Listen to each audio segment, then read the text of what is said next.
Muito boa noite, ouvintes, internautas que estão conosco acompanhando aqui a emissora do bem, mais uma edição do nosso Pinga Fogo. Que alegria ter você aí conosco. Queria começar o programa lembrando uma frase de Allan Kardec: fé inabalável só é aquela que pode encarar a razão face a face em todas as épocas da humanidade divina. Boa noite. Boa noite, Rubens. Boa noite, Jorge. Boa noite, queridos irmãos. Que possamos ter mais um dia, né? De muitas perguntas e respostas. Seu boa noite, Jorge Elahá. Boa noite, divina. Boa noite, Rubens. Sem o eco. Ah, desculpa, Jorge. Deixa eu tirar o eco para você aqui. Pera aí. Aí, agora você tá ouvindo. Fala, vai. De novo. Boa noite, divina. Boa noite, Rubens. Boa noite para todos que estão ligados conosco, do Brasil e do mundo, para mais uma das nossas lives, através da Web Rádio Fraternidade, a emissora do bem na internet, construindo um mundo melhor. Muito bem, seu Jorge. Nosso agradecimento a todos os nossos parceiros que retransmitem aqui esse nosso evento. Pessoal da FEB TV, da Rede Amigo Espírita, da TV7, a Web Rádio Amigo Espiritual. Tá difícil de ler aí, né? Tá pequenininho, né? Deixa eu melhorar aqui para mim. Agora ficou pior. O Espiritismo.net, a Web Rádio Amigo Espiritual, o pessoal da Portal da Luz, da TV Secal e da Ediluz e outros amigos que estão conosco aí. O nosso carinho, a nossa gratidão por somarem com a gente nesse propósito de levar a mensagem consoladora pelos 4 cantos do mundo. O nosso carinho também para quem acompanha a gente em áudio pela Web Rádio Fraternidade. Então tá lá, às vezes fazendo um punhado de coisa, escutando a gente lá no aplicativo ou mesmo acompanhando a gente também pelo computador. A gente começa sempre com uma prece, então eu queria, nesse instante, convidar todo mundo para que a gente possa mentalizar esse nosso singelo trabalho, rogando ao alto que permita o auxílio dos nossos benfeitores espirituais em favor dessa nossa tarefa. Que o nosso querido irmão Jorge Elahá possa, Senhor, ser o teu instrumento, esclarecendo os corações, nos auxiliando no entendimento da tua mensagem, confortando as pessoas espalhadas pelo mundo. Em teu nome, Senhor, sob a tua proteção e sob a tua inspiração, nós iniciamos essa edição do Pinga Fogo de número 61, neste dia 21 de junho de 2021. Que assim seja. Bom, Jorge, nós vamos começar o programa hoje sempre refletindo, né? E eu queria que você pudesse trazer para a gente a sua reflexão para hoje. Então, Rubens, hoje eu queria refletir um pouquinho sobre a pandemia. Esse fenômeno ele está durando bastante e tem trazido muita intranquilidade para muitos de nós. Nós já contamos uma quantidade significativa de pessoas vivendo quadros de ansiedade, de angústias, muitos sofrimentos em função da demora com que essa doença está tendo dentro da nossa sociedade. Não que as outras pandemias não tenham sido assim, mas nós acreditávamos, de certa maneira, que pelos recursos tecnológicos que nós temos hoje, nós conseguiríamos, de maneira muito mais rápida, nos desembaraçarmos dessa dificuldade. Mas isso está demorando a passar.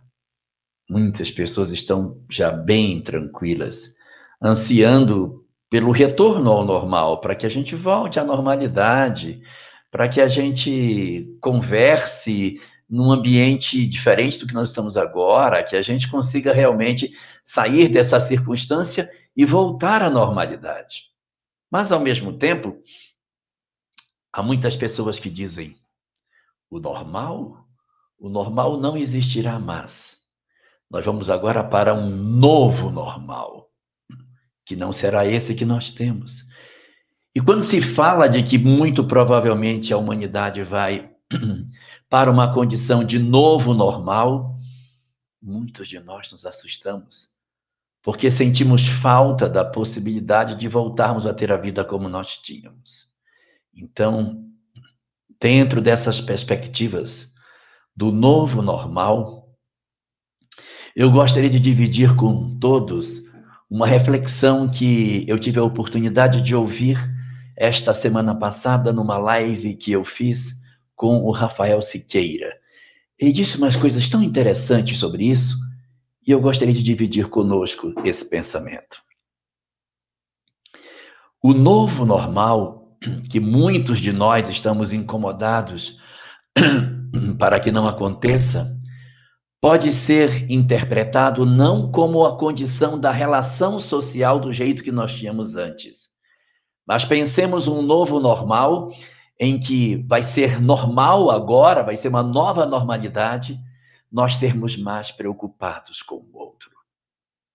Um novo normal em que eu tenha mais amor pelas pessoas, em que eu não deposite mais tanto amor nos objetos materiais, nas coisas que o dinheiro compra, mas que eu comece a perceber que, na verdade, as pessoas são muito mais importantes do que os objetos.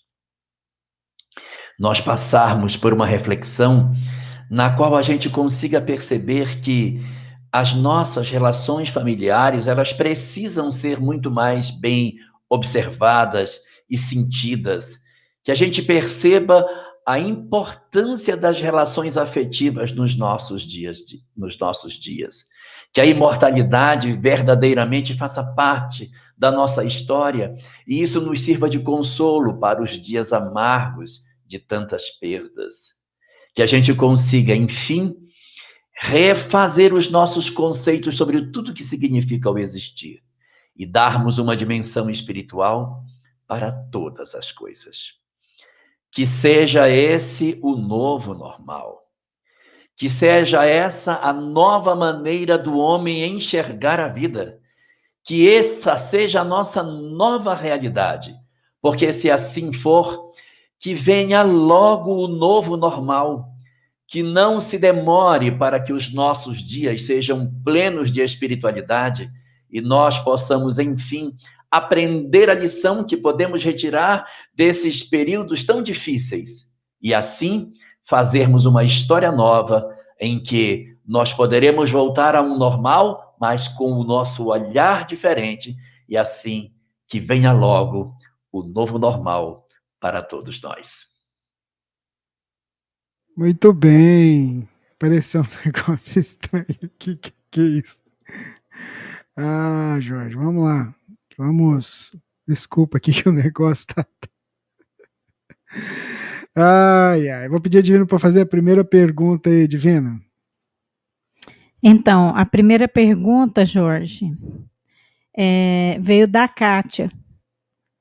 Ela pergunta o seguinte: uma adolescente de 15 anos, pobre, engravida. O namorado se afasta e, sabendo-se não ser aceita pela família, entra em desespero e medo e decide pelo aborto. Mas é crime e não tem dinheiro para pagar uma clínica particular. Opta por realizar com agulha de crochê e não resiste à hemorragia e morre. Mãe e filho. Qual sua posição em relação à descriminalização do aborto, olhando também o lado do médico que fez, né, no caso, esse aborto, né, desse jeito? Com agulha de crochê, com certeza não foi o médico. Deve ter sido o médico, né? Não, se foi com agulha de crochê, foi uma outra pessoa, né? Não foi o médico. Mas vamos lá, faz de forma geral, né, Jorge? Tá. Que possa atendê-la. A doutrina espírita, ela será sempre a favor da vida. Sempre. Tanto na pena de morte, nas questões de violência. O espiritismo não tem a pena de morte como solução para os conflitos sociais. Da mesma forma que ele considera que o aborto não é uma opção feliz dentro do processo da gravidez. A interrupção do processo gestatório precisa ser enxergado pela ótica espiritual também. Se nós não soubéssemos que existe o espírito, se nós não soubéssemos que existe a vida espiritual, se nós desconhecêssemos a existência do espírito, se nós ignorássemos a lei de causa e efeito, é até provável que nós considerássemos o processo do abortamento como uma solução razoável. Mas à medida em que a doutrina espírita descerra diante das nossas vidas a compreensão da imortalidade, nos mostra a lei de causa e efeito e que nós não podemos pretextar ignorância, justificando que não sabíamos da continuidade da vida, todos os nossos conceitos são obrigados a mudar. Não é admissível mais a diferença entre pessoas, o racismo, a dificuldade de aceitar que as pessoas sejam absolutamente iguais. Nós vamos ter que rever os nossos conceitos de tudo, porque não é admissível que uma pessoa passe fome ao lado de alguém que tem tanto dinheiro. Então, todas essas circunstâncias, elas mudam na hora em que eu tenho a visão espiritual. E mesmo que pela ótica da materialidade, a gente possa dizer que a criança iria passar por muitos sofrimentos, que a menina é uma adolescente de 15 anos, a gente, mesmo reconhecendo todos os problemas sociais que poderiam advir desse fenômeno, o processo da reencarnação é visto sempre como uma bênção. Então, apesar das circunstâncias infelizes que rodeiam essa sociedade, que ela tem parcela de culpa em tudo isso, o Espiritismo não considera que o aborto seja a solução viável. O que fazer, então? Como deveria se resolver isso? A sociedade deveria acolher aqueles que, de certa maneira, se consideram incapazes de conseguir ficar com sua prole. Se você não deseja, então entregue para adoção. Dê para adoção. Eu não suporto, então entregue para adoção. Tenha a criança, entregue e siga a sua vida.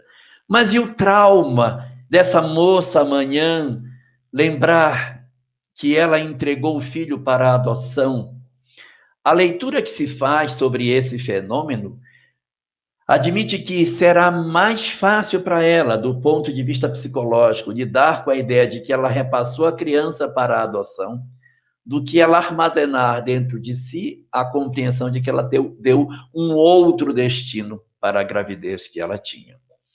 Mas, mesmo nessas circunstâncias, é importante, imperioso lembrar de que o Espiritismo é a favor da vida sempre, e vida em todos os aspectos. A mãe da criança também é vida. Então, não é a gente defender a criança e culpabilizar a mãe como se ela fosse um ser abjeto por ter decidido pela interrupção da gestação. Nós temos que cuidar da vida da criança?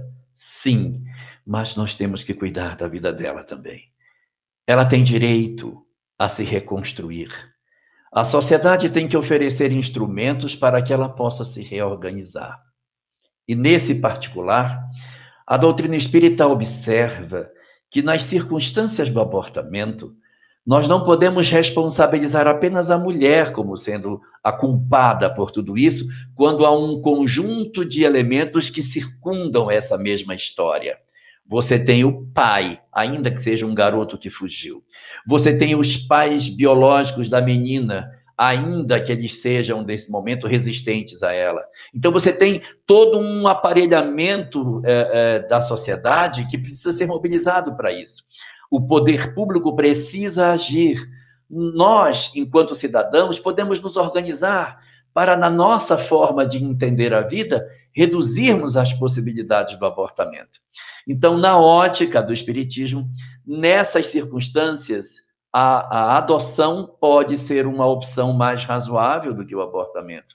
ela pode, num aconselhamento com assistente social, rever os conceitos, a assistente social traz os pais, e eles, então, podem fazer um exercício de acolher a criança no lar, mas nessa possibilidade que a gente está vendo no quadro, o mais razoável é que a gente evite essas práticas, porque as sequelas que podem advir, elas são diversas, que vão desde conflitos psicológicos, problemas futuros e nessa própria existência de complicações do ponto de vista físico, os fenômenos obsessivos, e entre esses conjuntos de experiências, não se pode esquecer a maternidade abençoada.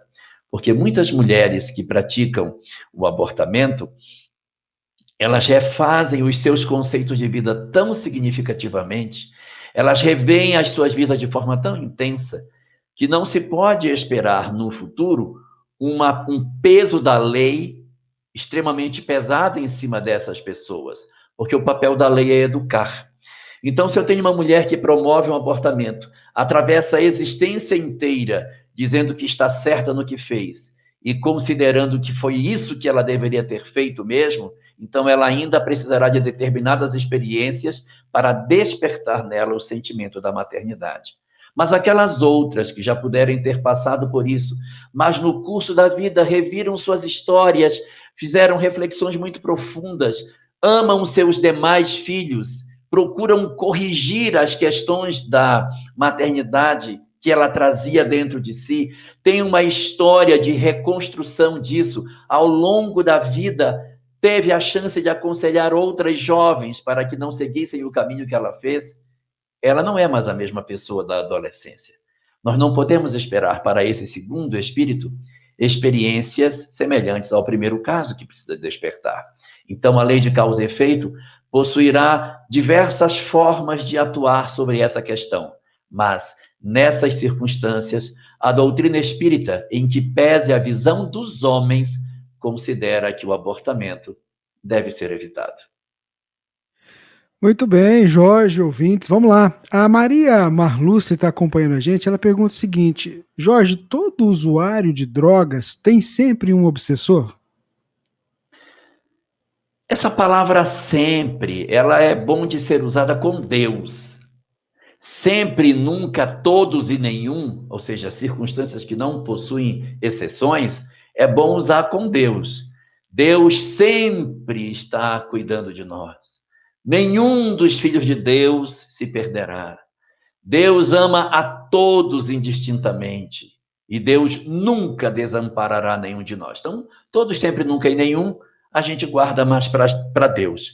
Nas circunstâncias em que nós estamos como espíritos encarnados, a gente deve, quando trabalhar espírito, usar a expressão a mais das vezes, frequentemente, o esperado é muito frequente que, via de regra, tal coisa acontece, porque usar a palavra sempre pode nos levar a uma condição de equívoco.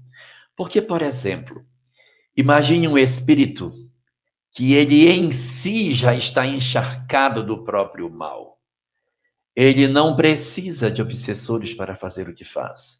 Então, é possível que alguém, num caso muito grave de comprometimento das suas funções em termos de ação, ele já esteja bem complicadinho, em que ele mesmo, num processo de auto-obsessão, ele próprio se perturba sozinho. Os espíritos perturbadores nem precisam se ocupar dele. Mas posso dizer a você que entre aqueles outros que são mais frágeis, que lamentam a sua fragilidade, que choram a sua pequenez, que tentam se manter de pé e têm uma recaída, que procuram os outros chorando quando estão com lucidez, pedindo pelo amor de Deus para deixar a sua vida, e que lutam desesperadamente para conseguir um equilíbrio que lhes torna difícil manter, esses, a gente pode dizer que, nessas circunstâncias, a condição de perturbação espiritual é muito, mas muito esperada que esteja acontecendo em virtude dos conflitos que o indivíduo possui. Almas endurecidas, empedernidas no mal, não precisam necessariamente de obsessores para errar. Muito bem, é o nosso Pinga Fogo, ao vivo, dia 21 de junho de 2021, programa número 61. Vamos lá, Divina, a próxima pergunta. Qual que é?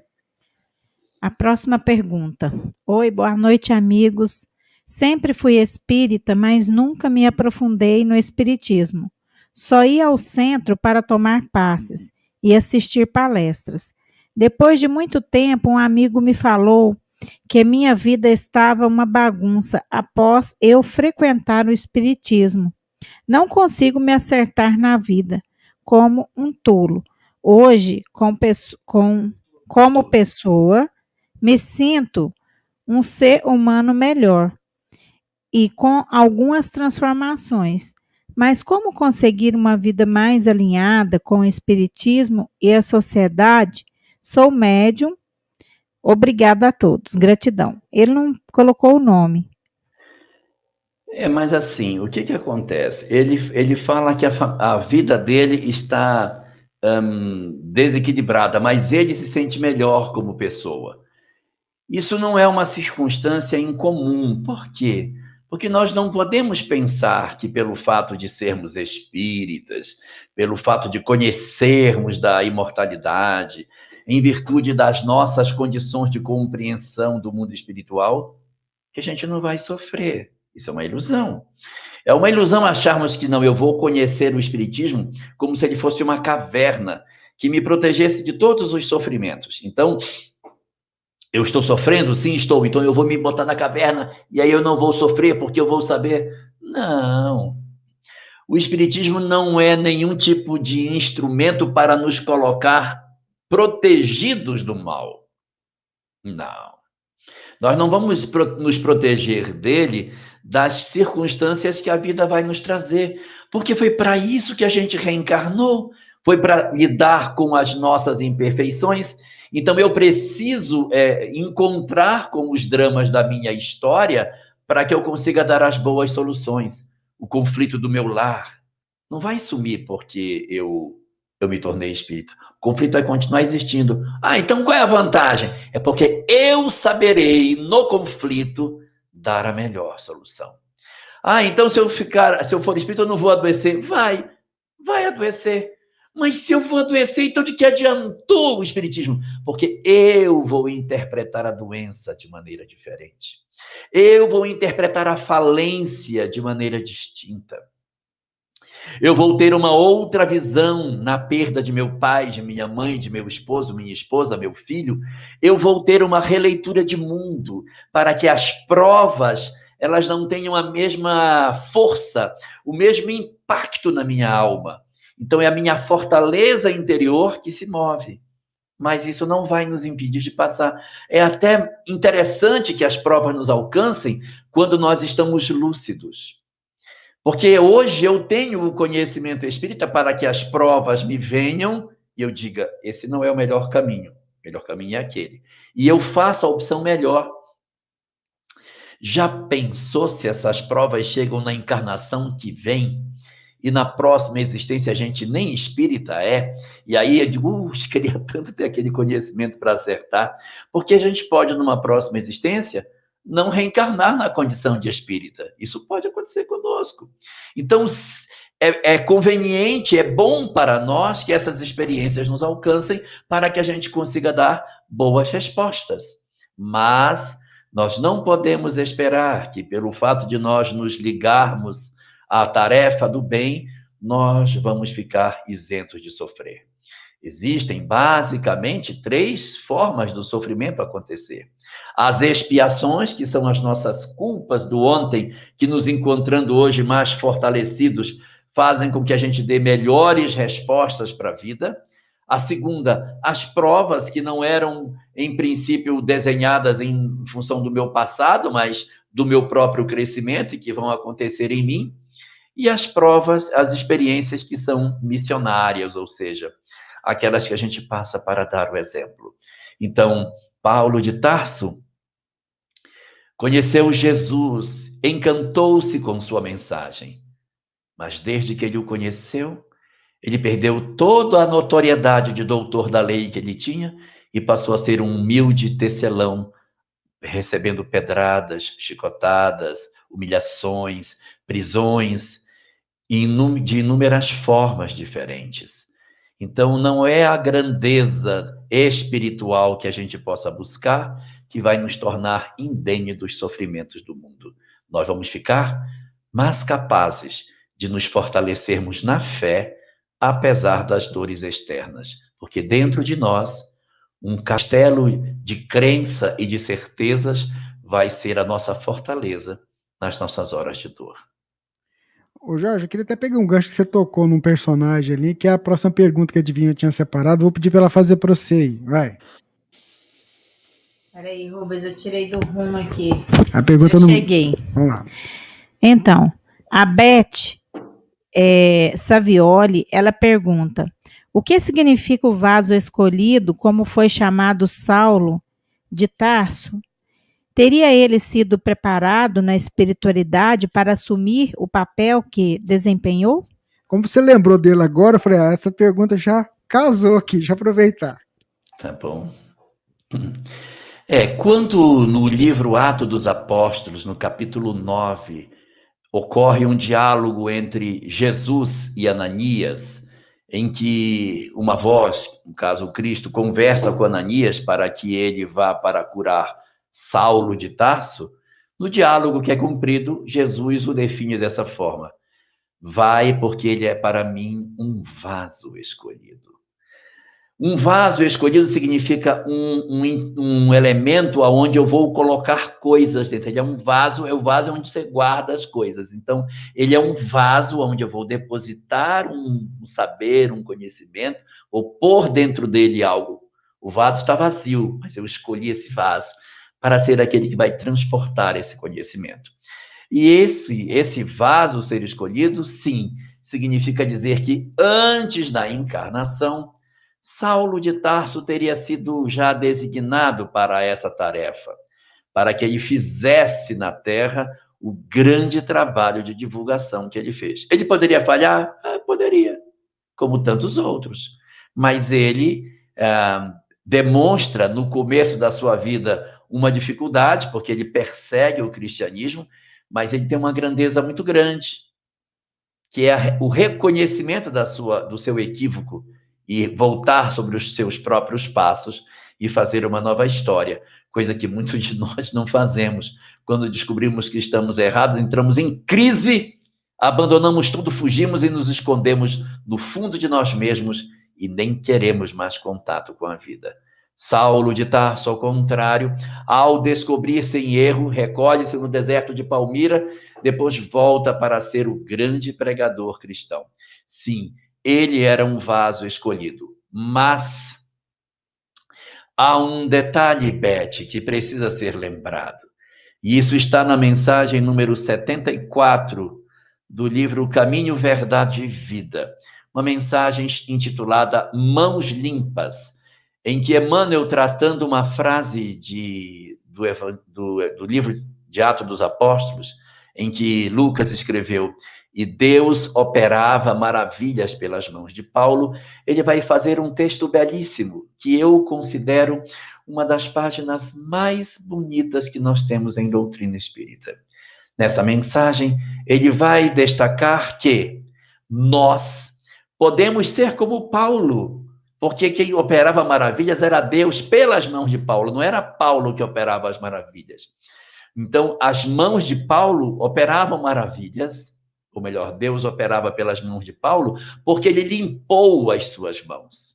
As mãos de Paulo não estavam limpas, mas ele fez um trabalho durante décadas para que as suas mãos fossem capazes de operar maravilhas. E nós, se assim quisermos ou assim quiséssemos, nós podemos ou poderíamos ter feito uma história diferente para nós e sermos também pessoas capazes de, pelas nossas mãos, não no sentido literal, mas pela nossa voz, pelo nosso olhar, pela nossa maneira de ser, nos convertermos em instrumentos para que as maravilhas de Deus também se operem através de nós. Ele era um vaso escolhido? Sim, mas Ele fez um trabalho muito profundo de mudança para conseguir ser tudo aquilo que ele foi.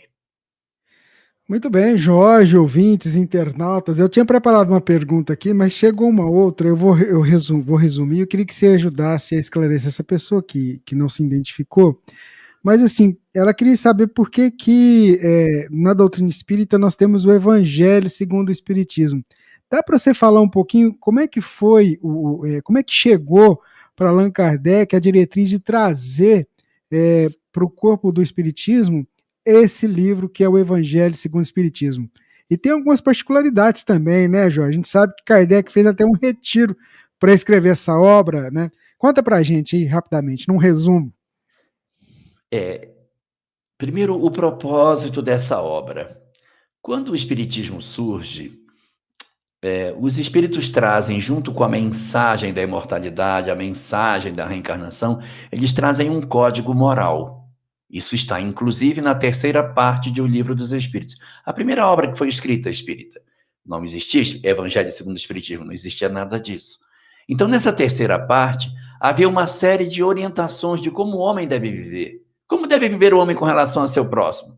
Como é que a gente deve se comportar com relação aos mais velhos? Qual é a visão do Espiritismo na relação das pessoas que escravizam pessoas? Qual é a leitura do Espiritismo sobre a questão do amor ao próximo? O que tem em cima disso?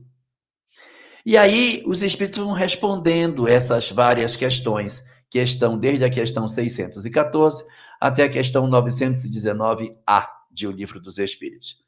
Nessa janela de perguntas ali, discute sobre as várias questões referentes ao comportamento do homem entre os homens. E Allan Kardec, observando as respostas obtidas, ele disse, gente, existe uma moral aqui dentro. O Espiritismo possui uma moral, ele possui um código de moral. E como isso era tudo muito novo, as pessoas diziam, não, que código de moral? Mas o que ele diz? O Espiritismo diz o quê? Como é que ele diz que a gente tem que perdoar as pessoas ou não? Como é que é? Perdoa ou não perdoa? Faz o bem ou não faz o bem? Ajuda o próximo ou não ajuda? Como é que a gente deve se comportar na sociedade? Essas dúvidas existiam e as respostas estavam nesse livro.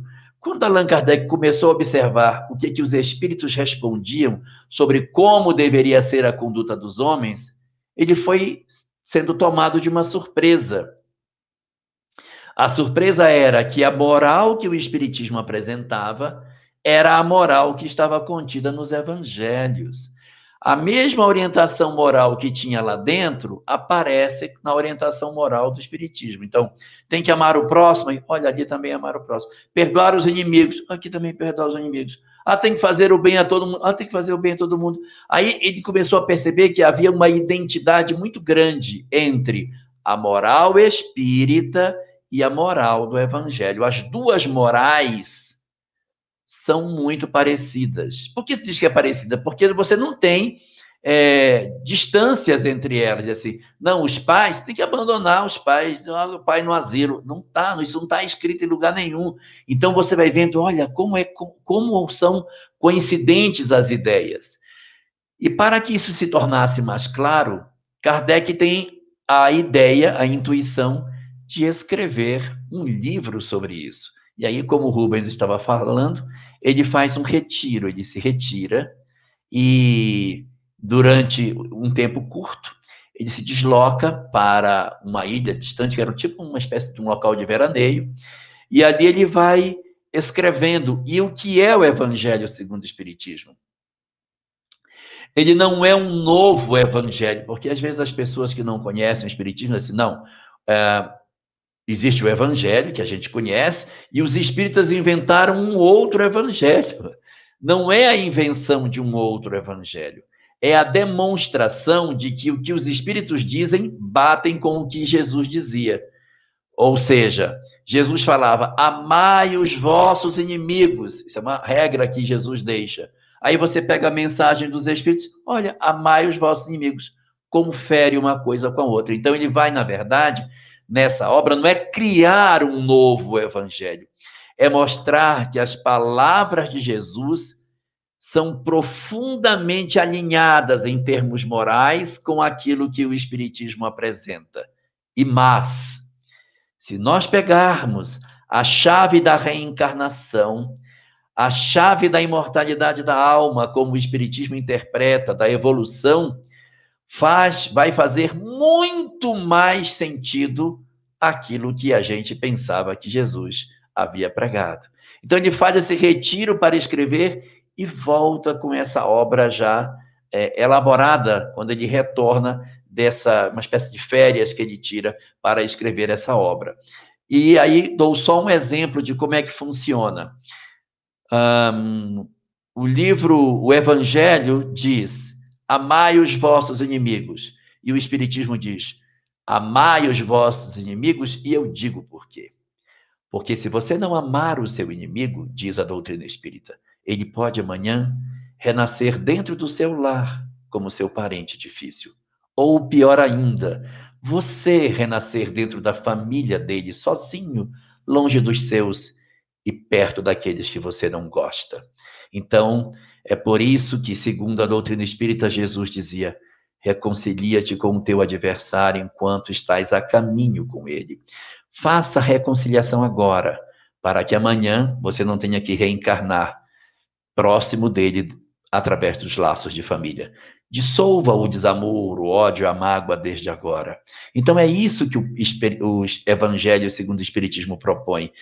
Provar, apresentar como lógicas e justificar as falas morais de Jesus, dando a elas um sentido muito mais abrangente com os conceitos que o Espiritismo possui, sem criar uma nova moral, porque a moral do Espiritismo é a moral do Evangelho. Muito bem, eu acho que deu para a gente clarear e entender a importância dessa obra. É o Pinga Fogo número 61, dia 21 de junho de 2021. Estava olhando aqui, queria mandar um caloroso abraço para quem está lá na Europa, porque já é de madrugada. O pessoal está acompanhando a gente na França, na Austrália, na Espanha, na Itália, na Rússia, e já é amanhã lá no Japão. Então, um abraço para todo mundo aí, o pessoal em Portugal, nos Estados Unidos. O pessoal tá ouvindo, esse aqui é o pessoal que tá ouvindo aqui pela rádio, tá? Mas vamos lá, Divina, a próxima pergunta. A próxima pergunta é do João Domingos. Na história do povo hebreu, hoje, os judeus sempre houve marcas de violência, escravidão, guerras e sofrimento, inclusive na Segunda Guerra Mundial. Esse povo, o escolhido na visão espírita, como explicar? Na visão da doutrina espírita, ele não é povo escolhido. Ele é povo escolhido na visão do judaísmo. O judaísmo que interpreta que eles sejam um povo escolhido. No livro Paulo e Estevão, no capítulo 2 da obra, quando estão na cadeia Abigail e Gesiel, ela faz essa pergunta para ele. Por que motivo o nosso povo é tão perseguido? Porque sofremos tanto, e ainda era só o período do Império Romano. Toda a história que teve depois nem estava aí, só estavam constadas as 4 escravidões que eles já haviam passado. Egípcios, babilônios, macedônios e depois os romanos. E ele responde para ela: nós somos escolhidos, como se nós fôssemos irmãos mais velhos, que servimos de exemplo para que os irmãos mais jovens compreendam que, apesar das dificuldades, nós temos que manter a fibra e a fé nos nossos momentos difíceis. Então, na leitura que Gesiel faz no livro, a razão pela qual o povo judeu passaria por tantos sofrimentos seria para legar aos outros povos uma compreensão que, a despeito de todos os sofrimentos, a fé precisa ser mantida. Quando você pergunta por que motivo o povo judeu passa por todas essas coisas, na leitura da doutrina espírita, existem alguns aspectos que precisam ser considerados. Não é razoável nós imaginarmos que os mesmos espíritos reencarnam no mesmo povo o tempo todo. Um povo, ele, ao longo do tempo, ele pode receber espíritos de outros povos, a depender do que acontece com a sua relação com essas outras nações. Não sei se eu me faço claro no que eu quero dizer, mas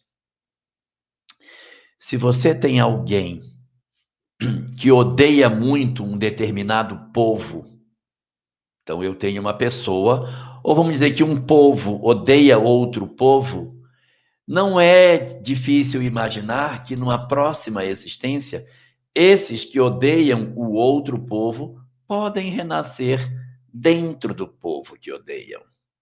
Então a gente fica olhando a história do povo de Jesus, nossa, esse povo sofre, mas não são necessariamente os mesmos espíritos. Os algozes do ontem renascem dentro do povo na encarnação seguinte e recebem as experiências para que eles aprendam a não ter tanto desamor e desenvolvam simpatia por aquele povo. Vamos refletir em cima de 2 exemplos aqui colocados. Um da obra Há 2000 anos. Públio Lentulus, senador romano, não se dava bem com hebreus. Como ele renasce no livro Há 2000 anos? Ele renasce judeu. Mas ele renasce rico? Não, ele renasce escravo. Então você vê como há uma inversão nesse processo. E no livro 50 anos depois, que narra a história do período do ano de 131 para frente, que é o que a história trata nesse livro, nós vamos encontrar um personagem que é o imperador romano, chamado Adriano, que desencarna e quando volta, volta como escravo, no colo de uma mulher, que servia como serva no império que ele havia sido o senhor. Então, essas circunstâncias acontecem. Então, não dá para a gente dizer assim, o povo sofre, então são os mesmos espíritos. Não, nada garante que aqueles que no passado promoveram determinados processos de sofrimento ao povo hebreu estejam hoje vestindo a pele de judeus para aprender a ter um pouco mais de simpatia e trazer para si um crescimento. E isso talvez, na sua dificuldade de relacionamento, possa produzir, possa justificar algumas atitudes que, de repente, a gente vê alguns povos tomarem e que a gente diz, puxa, mas esse povo não aprendeu com isso? É porque, de repente, almas distintas, vestidas na pele de judeus, podem estar experimentando as circunstâncias do dia de hoje. Muito bem. Falar nisso, você tá com a camiseta chique aí agora, né? Hoje, né? Você viu? Cadê? Não precisa nem usar. Aumentou muito o bottom agora, né? Nossa, Que agora antes o era o bottom bottom. tá enorme. Essa camiseta é maravilhosa. Amei. Ah, Ela o projeto chegou hoje. chegou hoje para projeto Fraternidade Sem Fronteiras. Tinha que ser 5, né? Uma para cada. Tinha que ser 7, porque todo dia tem live, né? Então você tem que usar todo dia uma. Divulgando o projeto Fraternidade Sem Fronteiras. Um abraço para os nossos amigos, o Wagner e toda a equipe. Vamos lá, a próxima pergunta a gente vai trazer para o Jorge Alahá, a pergunta feita pela nossa Cibele, está acompanhando a gente lá de João Pessoa, na Paraíba. Eu gostaria de saber, Jorge, por que algumas pessoas, mesmo conhecendo a doutrina espírita, crendo nos seus ensinamentos e no amparo, na hora da dor, eu diria, vou até acrescentar que na hora do testemunho, não conseguem, às vezes, sentir o consolo. E ela faz essa pergunta, Jorge, porque ela está ajudando pessoas que precisam internizar o consolo que a doutrina nos traz. O que a gente poderia ajudar a Cibele lá? Cibele, o fato de o conhecimento espírita chegar a alguém não transforma esses espíritos em seres divinos. Longe de nós imaginarmos que o conhecimento espírita tenha o condão de instantaneamente mudar os nossos corações. Muitos de nós precisamos da doutrina espírita para poder agasalhar dentro de nós as nossas dores, as feridas que a vida nos faz.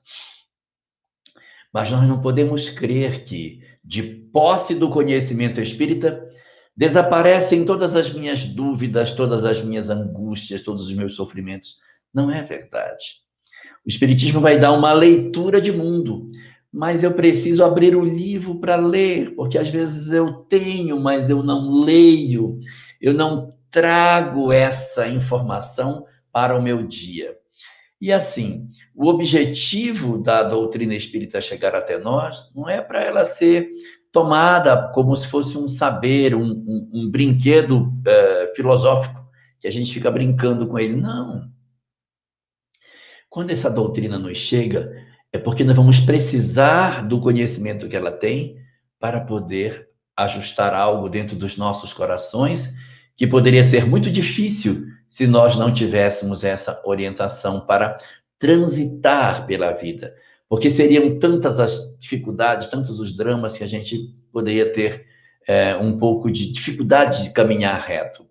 Então, como nós somos almas que trazemos conflitos profundos de outras existências, trazemos vícios multimilenares dentro de nós, e a gente agora está recebendo essa mensagem espírita para que, de certa maneira, a gente faça o desabrochar de uma nova história, nós vamos lidar com os nossos conflitos. Eu tenho atrás de mim milênios de egoísmo, mas eu agora tenho uma mensagem que me diz para dividir.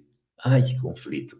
Eu tenho atrás de mim milênios de impulsividade, de agressividade, de impaciência, de desamor, mas eu estou com uma mensagem na mão que diz que eu tenho que amar o outro. Então, olha o conflito da criatura. Então, diante desses momentos que você está tendo, que você diz, mas como pode? Conhece e não consegue viver? Considere o conflito que essa criatura vive. E o quanto está sendo importante para ela esse conhecimento. Mas ela não está vivendo, mas só dela ter esse contato, quando volta para o mundo espiritual, se não conseguir viver aqui, e olhar o que deixou de fazer, quando for lamentar as oportunidades perdidas, como alguém de joelhos tentando recolher aquilo que está quebrado no chão, o espírito experimentará uma dor, um despertamento que a vida física não conseguiu de fazer. E nasce um propósito de mudança tão intenso que esse indivíduo, muito provavelmente, no intervalo curto de tempo, poderá retornar à Terra com modificações bastante profundas, porque a dor se enraizou dentro de si e ele traz uma nova proposta de viver, embora hoje pareça que ele não está aproveitando. Bem, vamos lá, Dina, próxima pergunta. A próxima pergunta vem lá de Irecê, Bahia. Astrogilda. Há um entendimento que houve a supressão da palavra reencarnação no Concílio de Constantinopla, ano 553. Que nome era usado naquela época, visto que a palavra reencarnação surgiu a partir da publicação do Livro dos Espíritos? Professor Jorge. Evidentemente, a palavra reencarnação não era a que estava lá. Haviam alguns termos que eram utilizados. Então, por exemplo, na Índia, no Bhagavad Gita, que é onde você tem muitos conhecimentos nesse sentido, a palavra utilizada era renascimentos. Então, lá do Oriente, o que se usava era o renascimento.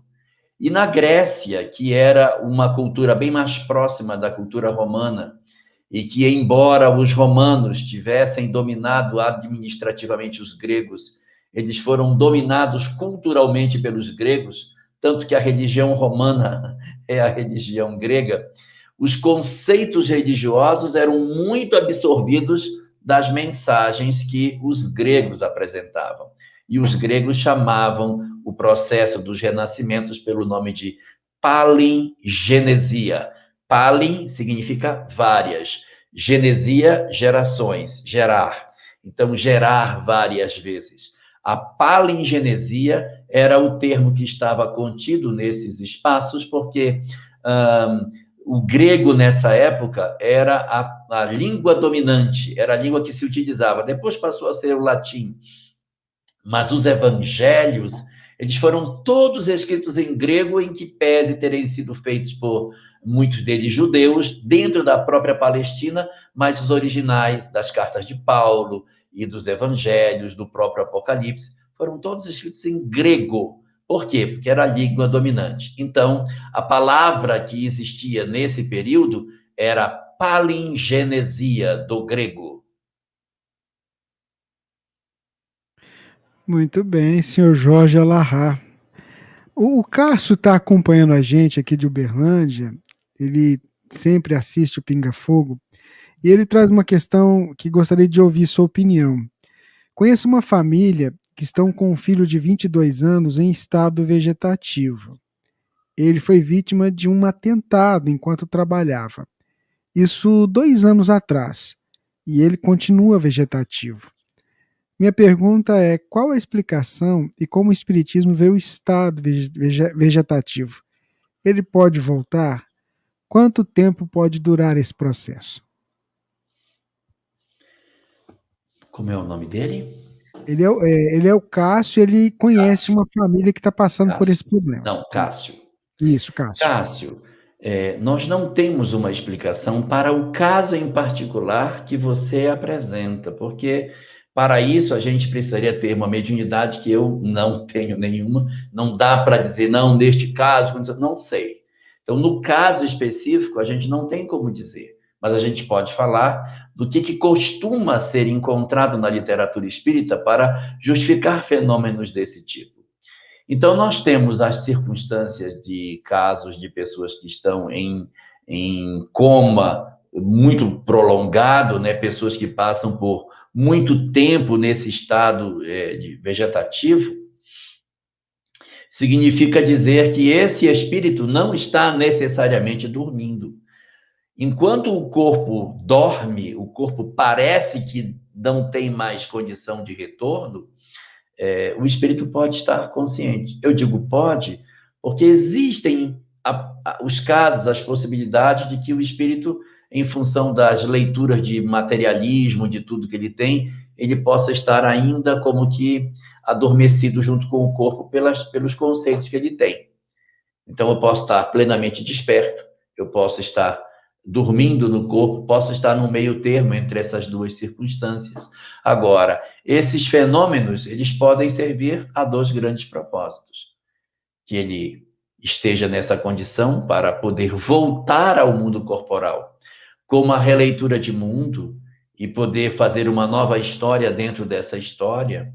Seus pais poderão rever muito dos seus conceitos em virtude das experiências que têm passado nesses últimos 2 anos. Então, o ir e vir pode ser muito salutar se nós soubermos aproveitar todas essas experiências e saborearmos mais a vida.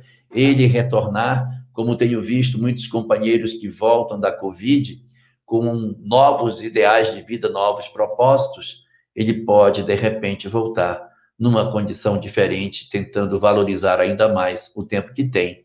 E os pais, ao mesmo tempo, dando muito mais valor a essa relação afetiva dentro do lar. Não estou dizendo que eles não têm, mas uma reflexão mais intensa do valor da família. E uma segunda situação é uma adaptação de todos a um processo de desencarne. É uma possibilidade. De repente, ele está nesse fenômeno demorado para uma adaptação dele para o reingresso no mundo dos espíritos. Então, tanto pode acontecer dele retornar, como pode acontecer dele ir para o mundo espiritual. E daí você pergunta, quanto tempo ele pode ficar nessa situação? Essa é uma pergunta mais médica do que propriamente uma pergunta espírita.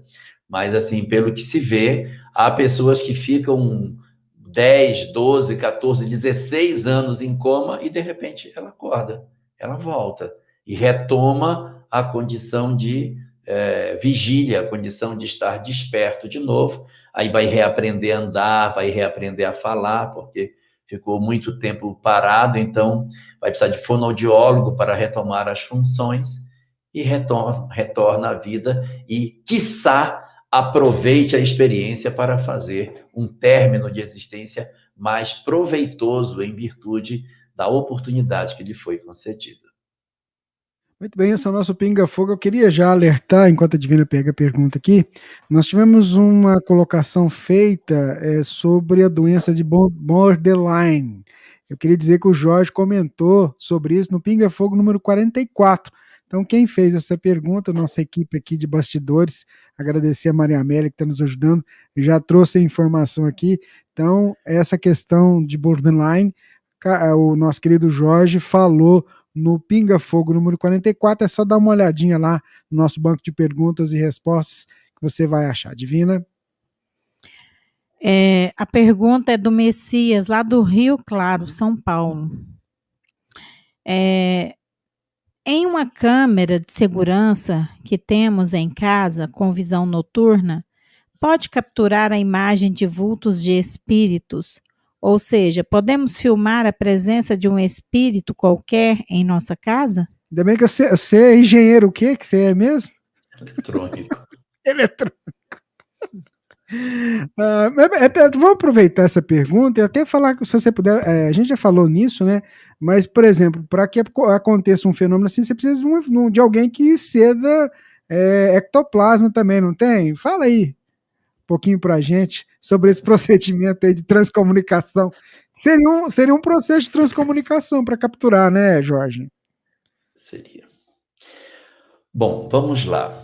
Quando a gente olha para o céu que vê o arco-íris, a gente vê aquelas 7 cores do arco-íris: vermelho, laranja, amarelo, verde, azul, anil e violeta. São as 7 cores do arco-íris. E nós temos a crença de que aquelas são as cores que existem, mas isso não é verdade. Nós temos cores que nós não enxergamos, que estão abaixo do vermelho, e cores que nós não vemos, que estão acima do violeta. Quando um carvão está quente, você não sabe que ele está quente. Você olha para o carvão e está preto. Aí você pega no carvão e está muito quente. E você não sabe porque ele está preto.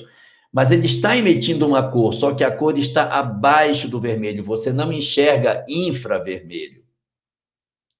Na medida em que o carvão vai esquentando, ele vai ficando mais quente, ele fica vermelho. Aí você enxerga, está quente. Porque o vermelho eu enxergo, mas eu não enxergo abaixo do vermelho. Eu não consigo ver. Eu não vejo nem acima do violeta, nem abaixo do vermelho. As câmeras, elas conseguem ver além daquilo que a gente enxerga. Porque muitas câmeras conseguem ver o infravermelho. Eu vou dar um exemplo disso. Você pega a câmera do celular e mira para o controle remoto da TV e aperta o controle da TV.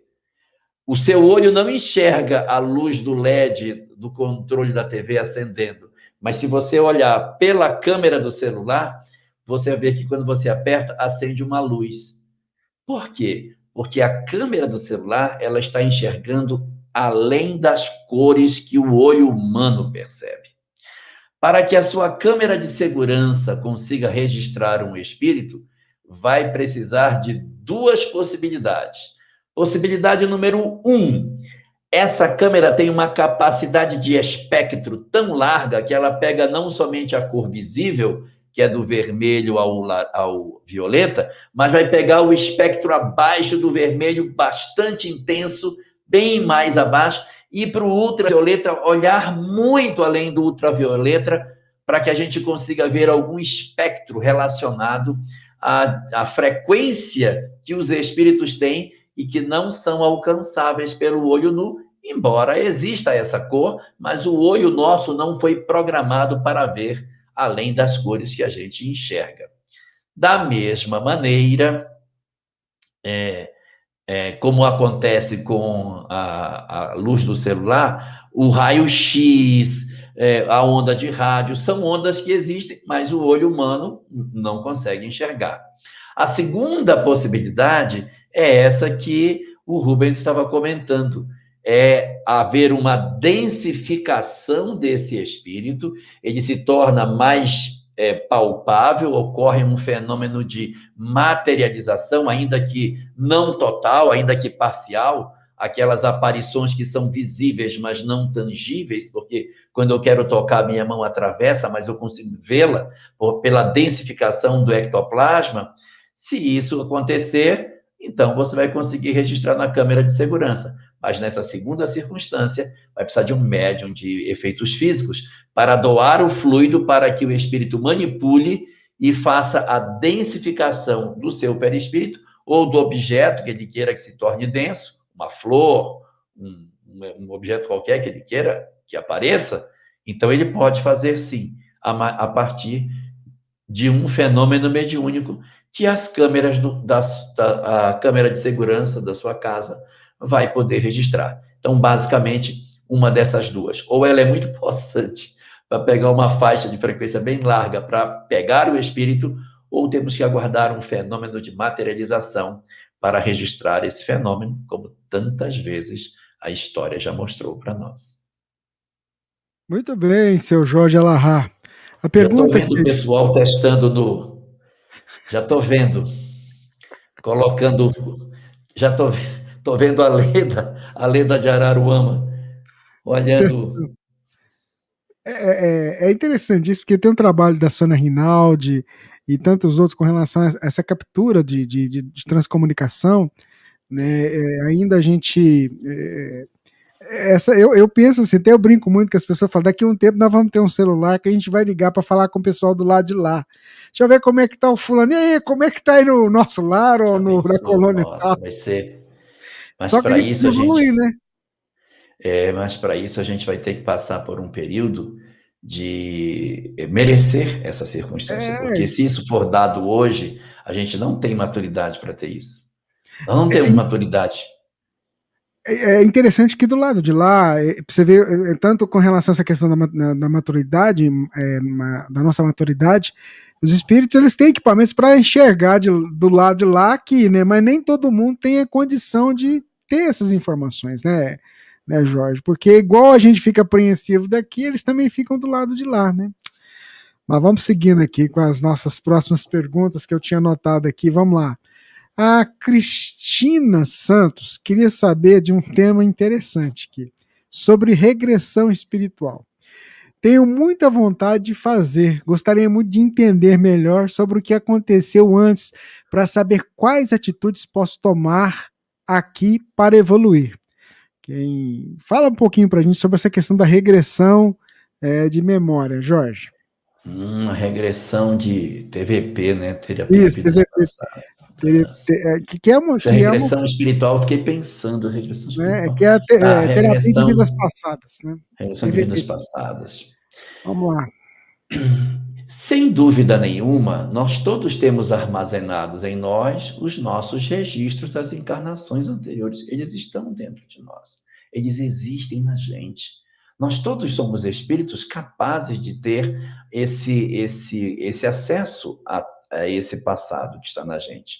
Só que a nosso próprio benefício, o que fez Deus? Colocou o véu do esquecimento para que o passado não perturbe o presente. Saber demais sobre o passado pode nos tirar a lucidez do presente. Se eu tivesse compreensão plena de quem é minha mãe, quem é meu pai, quem são meus irmãos, quem é minha esposa, quem é meu esposo, nem vou colocar a sogra, mas se eu fosse enxergar os vários personagens que dividem comigo a existência sem o véu do esquecimento, a gente ia ter uma dificuldade danada de lidar com essa condição de compreensão. Um caso desse tipo nós encontramos no livro Os Mensageiros, no capítulo 10, um caso chamado o Caso Joel. Joel é um personagem que fez isso, investigou demais o passado, de maneira que o passado invadiu o presente, e ele já não sabia mais quem era ele, se ele era o ser de hoje, o ser de ontem, fez uma bagunça e acabou se atrapalhando, e ao invés desse conhecimento espiritual de reencarnação, e ajudar a decifrar o enigma da vida e dar boa solução para os problemas do mundo, ele se equivocou e se atrapalhou, e do mundo espiritual lá, na obra, nesse capítulo 10, ele está ainda bastante perturbado, porque agora ele quer fechar o véu do esquecimento para ter só uma existência e cuidar de maneira mais clara. Então, conhecer isso precisa de muito cuidado, precisa de um terapeuta bastante habilidoso para fazer isso. Via de regra, a gente deve procurar esse tipo de terapia quando as questões não envolvem outras pessoas. Porque, assim, há muitas pessoas que dizem assim, eu não sei, eu tenho um sonho repetitivo que eu estou sendo enterrado vivo, isso é uma loucura, não entra elevador, não fico em quarto escuro, tenho medo de tudo, eu preciso curar isso, que é de uma encarnação passada que eu fui sepultado vivo. E aí, vai no terapeuta, o terapeuta usa as técnicas que ele tem para que a pessoa entre em contato com aquilo e aquilo ele perceba que não existe mais e ele consiga, então, sepultar essa história mal resolvida. Só que alguns de nós, no impulso da curiosidade, diz assim, E quem me sepultou vivo? É essa pergunta que não merece resposta. Porque se eu descobrir quem me fez o mal, eu vou rasgar o véu do esquecimento. E aquele trabalho que foi feito durante a gestação, para que eu não pudesse acessar a minha história pregressa, vai ser acessado. E de repente, quando eu voltar para casa, que eu olhar para minha mãe, eu vou dizer: mãe, descobri agora. E isso pode ser complicado para a gente lidar. Então, o que a gente pode fazer é assim, enquanto a gente não procura o terapeuta.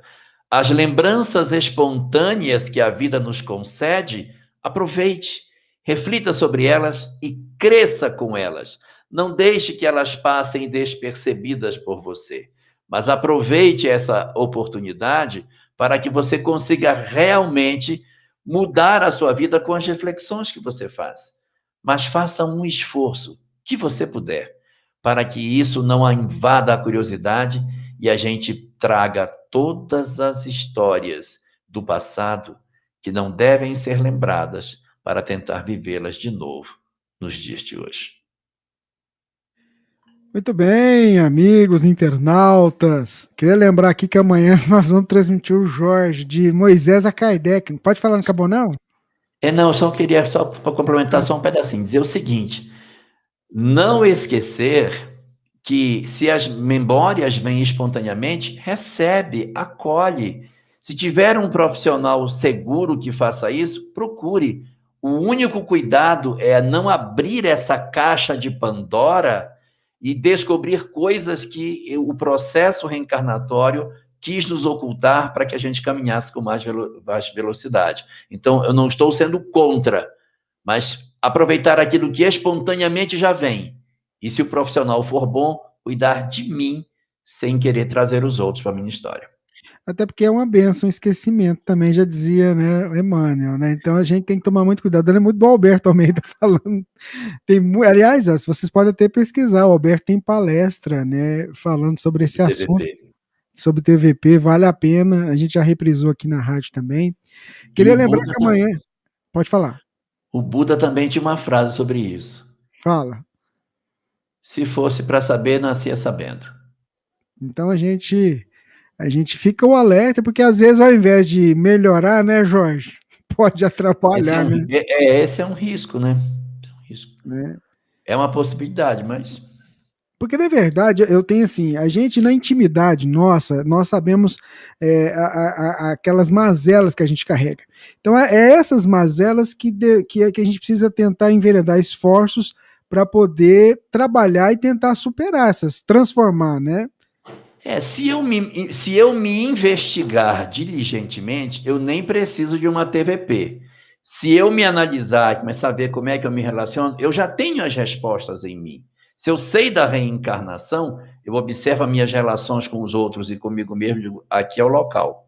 Aquilo que mais repete, aquilo que as pessoas mais reclamam, a gente foca nisso e vai para frente, sem precisar abrir esse porão psicológico para tentar exumar uma série de cadáveres que estão lá dentro. Que já foram enterrados lá, né? Então vamos lá, vamos seguindo aqui. Eu queria lembrar que amanhã tem de Moisés a Kardec, né? Segunda temporada, você, o Álvaro. A gente vai retransmitir aqui amanhã com os nossos amigos do IGESE a partir de 21h30. Estarão aqui os nossos amigos. Fica o convite. E sábado, daqui a pouquinho eu vou trazer também. Sábado tem você também de novo. E sexta-feira também. Que é isso? Eu acho que essa semana aqui na Rádio Fraternidade vai ser semana Jorge Alahá. Tava olhando aqui na agenda aqui, tem evento com você. O pessoal vai cansar de te ouvir. Mas vamos lá, Divina, próxima pergunta para o Jorge. A próxima pergunta é da Josilene. Os espíritos dos nossos irmãos silvícolas, que ainda convivem em tribos isoladas, onde muitas das vezes apresentam comportamentos intelectual e moral limitado, como, por exemplo, ao praticarem o infanticídio em bebês deficientes, poderão ficar no mundo de regeneração ou precisarão migrar para outros mundos em busca de aprimoramento?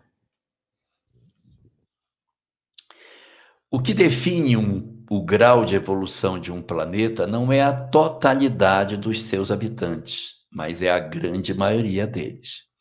A grande maioria dos habitantes da Terra são espíritos típicos de mundo de provas e expiações, se ensaiando para a regeneração, terminar o término de período de provas e expiações. Mas isso não quer dizer que todos os espíritos do planeta são obrigatoriamente de provas e expiações. Já temos várias entidades aqui que são espíritos de mundos de regeneração. Em que sentido? São voltados ao bem, querem ajudar as pessoas, têm uma visão de justiça social muito clara, um senso de justiça forte dentro de si, têm uma preocupação muito grande com as ideias que digam respeito à fé. Então, são companheiros que estão voltados, inclusive, para a vitória das suas imperfeições morais, como está descrito no item 17 do capítulo 3º do Evangelho segundo o Espiritismo, que são os perfis dos habitantes dos mundos de regeneração. Mas a Terra não tem só espíritos na condição de provas e expiações e alguns espíritos na condição de regeneração. Nós temos também alguns espíritos na condição ainda de mundos primitivos. Qual é a característica de mundos primitivos? É exatamente a característica dos espíritos no tempo da pré-história. Como seria? Eles têm dificuldade com fala, não têm a escrita, alguns não conhecem a agricultura, outros sequer dominam o fogo. Então, são condições ainda bem elementares do processo evolutivo. Essas entidades que estão nesta circunstância são tipicamente espíritos que ainda precisarão atravessar o período de provas e expiações para que eles consigam se desenvolver. Isso não significa dizer que todo silvícola é um espírito primitivo, absolutamente. Já temos vários deles que são espíritos em condições de provas e expiações, sim. Sociedades já são complexas, ele já possui um modelo de relação bastante semelhante ao que o mundo de provas e expiações possui, e também não podemos esquecer que aqueles que agridem comunidades têm como consequência, frequentemente, renascer entre eles.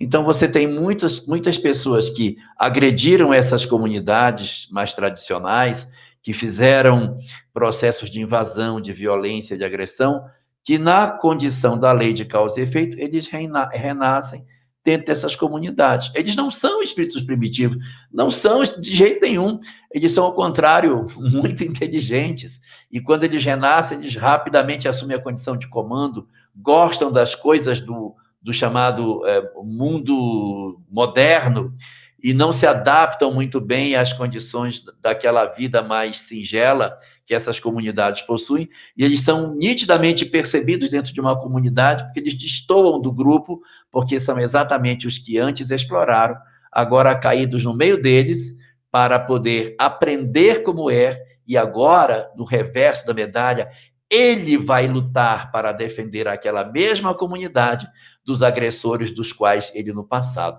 fazia parte. Muito bem, Jorge. O pessoal está dizendo aqui que não vai ficar cansado de te ouvir essa semana, não, viu? Pode ficar. Vamos ajudar a Aline aqui. A Aline está acompanhando. É eu, Divina? É eu, né? Eu perdi, não sei se é eu, se é você. Vamos lá.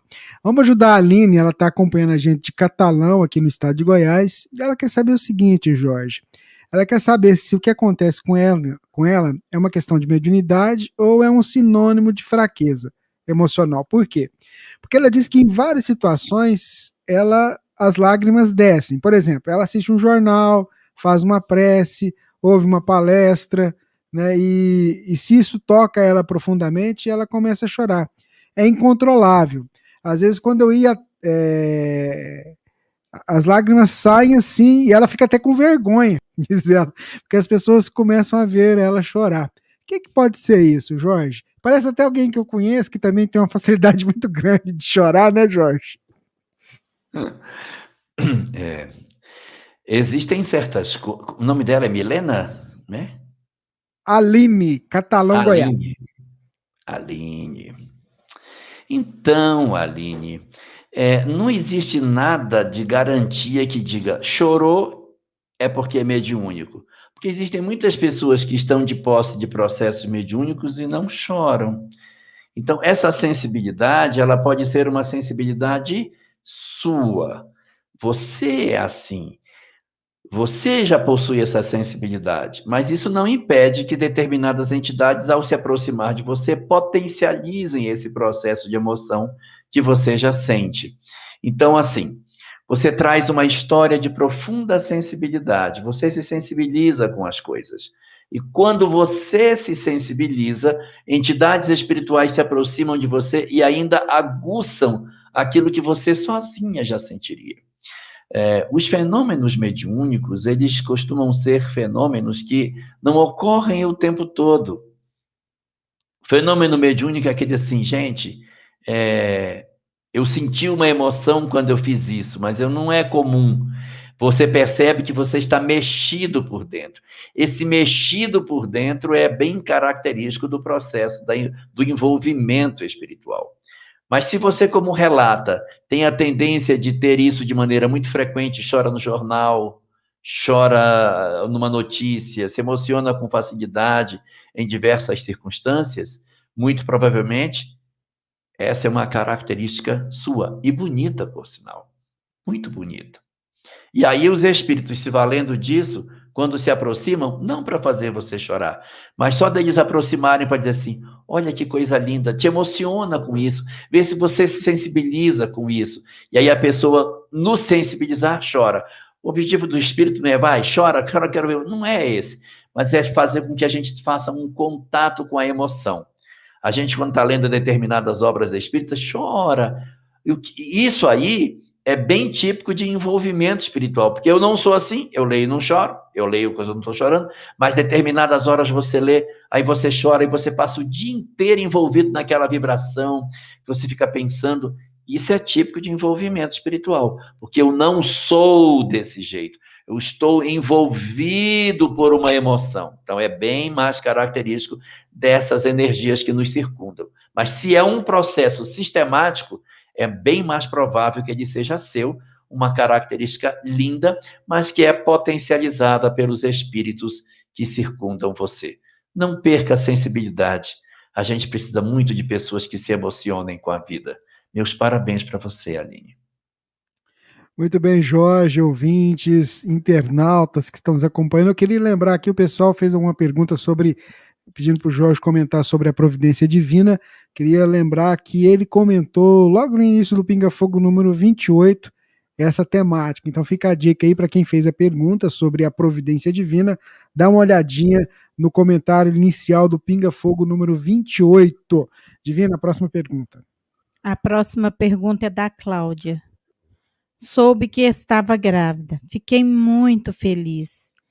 Mas essa semana tive um sangramento e perdi. Se eu queria tanto, o que aconteceu? Por que o espírito desistiu? Na verdade, Cláudia, existem aqui duas circunstâncias que podem ser trazidas para a discussão. Uma delas é que nós podemos trazer alguns conflitos do ontem que justifique que as experiências da gravidez passem primeiro por essas aparentes situações de fracasso, mas que são elementos para costurar algumas partes do nosso eu mais profundo, para que a gente consiga mais à frente ter o mérito que a gente tanto quer de receber aquele que a gente tanto sonha. Então, a gente pode, em função de histórias que a gente possua do passado, ter a possibilidade de experimentar essa vivência para que a gente consiga ter o mérito de ter uma gestação completa no futuro. Essa é uma. E a segunda é uma circunstância que também ocorre em virtude de uma condição exatamente oposta a essa, que é quando alguns espíritos precisam vir. Eles precisam vir, mas já se sabe que eles não vão completar a gestação. Mas eles precisarão ser envolvidos em muito amor, para que eles possam vir, já sabendo que não vai completar, porque eles trarão graves deficiências do ponto de vista físico, eles trarão muitas dificuldades no sentido da organização do corpo, e eles precisarão ser envolvidos em muito afeto, para que eles possam aproveitar a experiência e saber que renascer é bom. Eles têm medo, eles se angustiam, porque muitos deles sabem que, de repente, a encarnação lhes vai ser muito pesada, e eles precisam de alguém, de um colo quente para eles virem. E algumas mulheres que amam demais se oferecem para esse trabalho. E elas oferecem seus corpos para que essas entidades façam seus ensaios, ainda que elas não renasçam. E o que elas ganham com isso? O mérito dos céus. Você já imaginou que é alguém que se oferece para agasalhar um outro alguém que já se sabe de antemão que não vai completar a gestação? O quanto de amparo espiritual existe?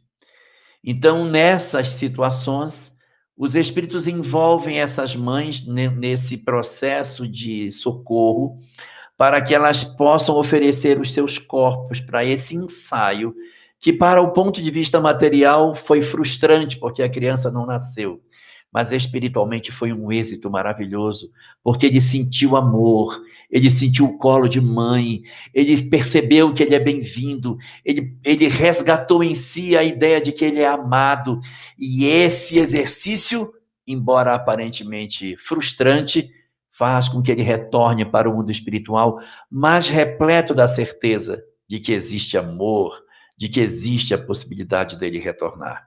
E essas mulheres oferecem essa condição, tal como alguém que faz uma doação de sangue e que entrega a sua vida para que o outro viva, para que o outro tenha condição de saúde. Então você dá um pouco de si para que o outro cresça, mas no futuro, os filhos que eu possa vir a ter pode não ser esse que retorna, pode ser outro, porque eu já fiz o meu papel da minha doação de sangue, do meu exercício de amor, e quando chegar a hora dos meus filhos assim vierem, eles vêm numa condição bem diferente, porque eles vêm saudáveis, sem a necessidade de interrupção da gestação, plenos da graça de Deus e ainda por cima, abençoados pelo amor dessas mães que se ofereceram para socorrer as entidades que precisavam dessa circunstância. Então, são dois casos. Aquelas que têm alguma história com essas entidades e que se oferecem no exercício de retorno, e as segundas que, por amor, se entregam ao trabalho de contribuir com Deus na reconstrução da emoção daqueles que padecem. Muito bem, esse é o nosso Pinga Fogo, edição número 61, 21 de junho de 2021. Vamos para a próxima pergunta, feita pela Karine. Boa noite, Jorge. Minha mãe cometeu suicídio já fazem quase 2 anos. Não consigo ficar em paz e sempre sonhei com ela me pedindo ajuda. Ela tinha depressão. Sofro muito, muito mesmo. Queria que você me ajudasse a entender. Karine, que ela chama. A primeira coisa, Karine, que você precisa perceber é a beleza da vida, em permitir que a sua mãe volte para dizer a você que a vida continua. Porque muitos de nós, quando experimentamos a experiência amarga da perda de um ente querido pela via do suicídio, nós ficamos profundamente abalados com isso. A própria psicologia trata os parentes daquele que passou por um processo de suicídio como sobreviventes, porque entende-se que a experiência de um familiar abala a história de todos os demais. Mas veja como Deus ama você profundamente. Porque sua mãe poderia ter desencarnado e você não ter mais tido contato com ela, sem saber como ela estava, sem nem saber se a vida continua, sem nem saber se existe algo que você pudesse esperar, questionando até, de repente, a validade da vida em função do volume de dores que nós atravessamos. Mas Deus, para preservar você, para acenar a você que a sua história precisa ser diferente da dela, descerra diante dos seus olhos a presença de sua mãe, para que você perceba duas coisas. 1, a vida continua. 2, a opção dela não foi boa. Então a gente percebe aí que nós vamos viver para sempre. Então as nossas dores vão passar, as nossas dificuldades não serão eternas. Por mais difícil que seja o drama que eu passo, um dia vai ter fim. E a segunda coisa é que, por mais difícil que o drama seja, o suicídio não é boa opção se a gente quer resolver os problemas. E aí você tem a percepção hoje de tudo isso e a capacidade de você não se permitir arrastar por pensamentos semelhantes, resistir a todas essas ideias e poder dizer, de posse do que eu sei, de posse do que eu vi, de todas as experiências que eu já tive, eu quero fazer uma história nova para mim. Eu preciso fazer. E assim a gente reage a todas as tristezas que nos acomete em virtude de uma experiência traumática como essa. O que fazer então de prático nessas circunstâncias? Ponto número 1, orar pela sua mãe, pedindo que ela se restabeleça, sabendo que ela está numa circunstância que decorre da decisão que ela tomou, que ela está num estágio espiritual que não é uma condição feliz, não é, mas que não será eterna. Ela vai sair, sai. O espírito sai dessa circunstância, mas você precisa estar bem para poder ajudá-la, para que ela consiga melhorar. Então, orar para ela com frequência, implantar o evangelho no lar, é uma solução muito boa nessas circunstâncias para proteger a sua família de todas essas coisas.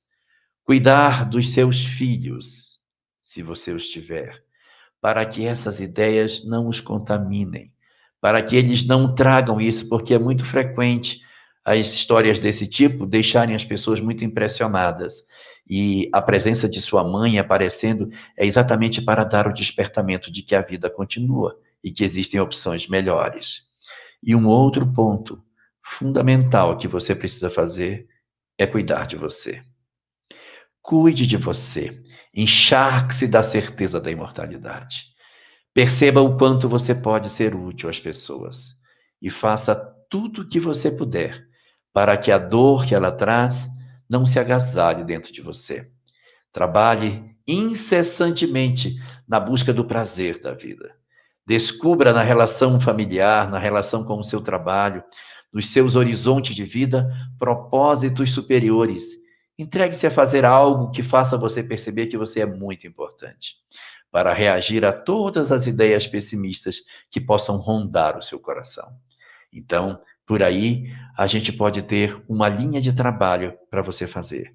Ponto número 1, orar pela sua mãe. Ponto número 2, evangelho no lar. Ponto número 3, cuidar de seus filhos para que essas histórias não os impressionem. Ponto número 4, cuide de você. Mantenha a sua saúde. E ponto número 5, entregue-se ao bem. Faça algo produtivo que você sinta orgulho de você mesma e perceba que não há motivo para agasalhar tristezas, mas sim sermos pessoas muito mais produtivas na sociedade em que nós vivemos. Divina. A pergunta é do Nelson, lá de João Pessoa. Gostaria de saber quais as consequências espirituais para quem tenta efetivamente o suicídio e não chega a desencarnar com o ato. Na lei de causa e efeito, a pessoa iria prestar contas da mesma forma caso tivesse desencarnado? Ela acaba tendo atenuantes, principalmente quando essa decisão da interrupção, ela ocorre pela própria criatura.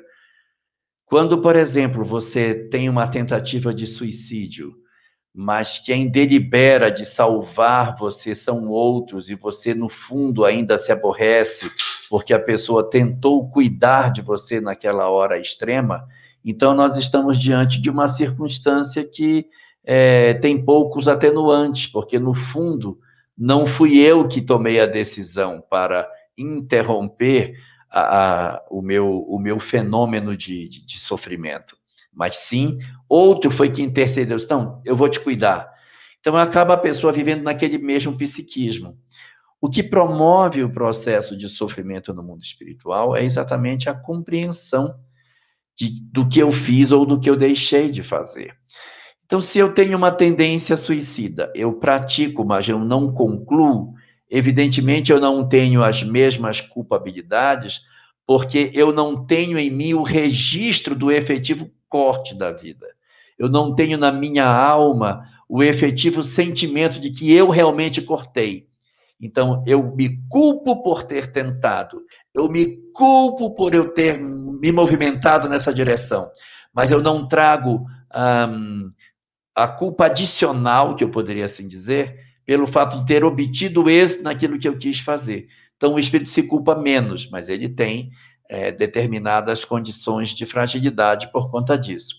Se essa tentativa de suicídio não se concretizou, porque ele mesmo, na última hora, disse: não vou tomar isso, e volta atrás, ou como algumas pessoas que eu conheço, toma o remédio, abre a porta do quarto e diz: me leva para o hospital, acabei de tomar todos os remédios meus. Então, se você é que toma a decisão, você tem os atenuantes, porque você diz: não, mas eu consegui resistir a isso. Eu estava em conflito, mas eu consegui me mover. Então, a situação é menor. Mas se são outros que fazem, como no caso de Júlio, no livro Entre a Terra e o Céu, que ele toma um veneno para se matar, e as pessoas levam ele para o hospital, ele fica entre a vida e a morte, as pessoas cuidam dele, cuidam, e ele melhora. Até que ele está quase indo, mas ele melhora, vai devagarinho melhorando, fazem lavagem estomacal e tal. Mas ele não gostou da ideia de o terem salvo. E ele fica no hospital internado. O hospital é na margem de um rio. Assim que ele fica melhor, ele sai da cama e se joga no rio, se suicida. Então, ele tem ali um duplo suicídio, né? Numa mesma encarnação, ele tenta 2 vezes, ele faz uma dupla tentativa, tem êxito na segunda. Então, ele vai elevar a culpa de relação a todas essas coisas do que aconteceu com ele. E é fruto de uma fragilidade. Ele amava muito uma mulher e ela acabou se envolvendo com o melhor amigo dele, ele não suporta e faz isso. Então, aí as condições, evidentemente, estão na fragilidade do próprio indivíduo. Mas, respondendo à sua pergunta, o que tenta não tem a mesma culpa diante de si próprio, porque ele não encontra em si o rompimento do fio da vida. O que rompe, ele se culpa muito mais. A responsabilidade é o próprio espírito que se impõe quando ele percebe os atos que ele praticou. Mas só para concluir, eu quero dizer que, apesar das dificuldades que os suicidas atravessam, existe sempre a possibilidade de recomeço dessa história e um final que ele vai ter de êxito depois que ele passa por uma série de dificuldades. Lá na frente ele retoma a história e ele vai recomeçar a sua caminhada na direção da felicidade, que é o destino de todos nós, sem exceção, inclusive das almas mais sombrias que a gente possa imaginar, e os suicidas estão longe de ser entre os mais sombrios, mas são as almas mais sofridas, se a gente assim pudesse considerar. Muito bem, Jorge, ouvintes, internautas que estão conosco acompanhando aqui o Pinga Fogo. São inúmeras perguntas. Vamos para mais uma, Divina?